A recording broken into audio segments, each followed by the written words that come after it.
जय श्री कृष्ण, हरि ओम। सद्गुरुनाथ महाराज की जय। भारत का रहने वाला हूँ, भारत की बात बताता हूँ। हमारे यहाँ भारत के संदर्भ में कह रहा हूँ मैं कि सबसे पहले मातृशक्ति को वंदन। हमारे यहाँ महिलाएं जिस तरीके से अपने घर को संभालती है, उनको प्रकृति ने बहुत सारी जिम्मेदारियां दी है जो कि पुरुषों को नहीं होती है। जैसे कि उनको सबसे पहले तो ये है कि हर माह उनको जो समस्या आती है, वो समस्या भी प्रकृति की उनके ऊपर दी हुई एक जिम्मेदारी है।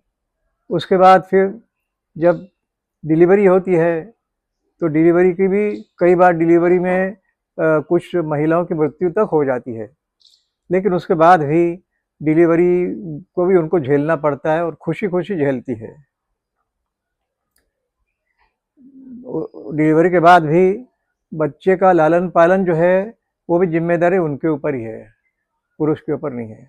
तो इस प्रकार से ये सब जिम्मेदारियों को भारत में हमारी माताएं खुशी खुशी निभाती है, और तभी तो जाके हमारा व्यक्तित्व बनता है। बच्चे तब जाके बड़े होके और कुछ अपने जो है अपने क्षेत्र में कार्य कर सकते हैं, अपना नाम कर सकते हैं। लेकिन वहाँ पर त्याग तो माता का ही सबसे ज़्यादा है।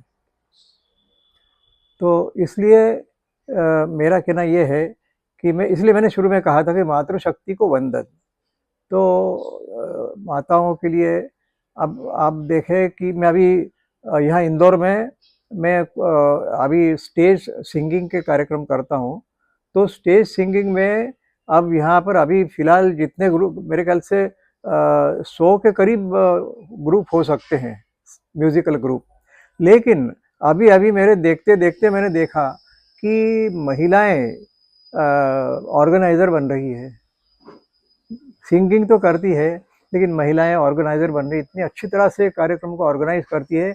और इंदौर की संख्या में देखो तो पुरुषों की अपेक्षा महिलाओं की संख्या ज़्यादा है ऑर्गेनाइज़र के रूप में।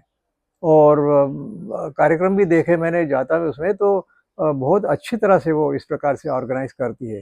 तो हर क्षेत्र में महिलाएं जो है वो आगे है। इंदौर में जो ई रिक्शा चलती है, ई रिक्शा भी अभी मैंने देखा कई जगह जो है लड़कियां चलाती है। अब ई रिक्शा चलाना कई बार रात रात को 10-11 बजे तक जो है कई बार थोड़ा रिस्की भी होता है। कुछ उसमें उटपटांग सवारियाँ भी आ जाती, बैठ जाती है, लेकिन उसके बावजूद भी जो है वो रिक्शा चलाने का कार्य करती है। तो इस प्रकार से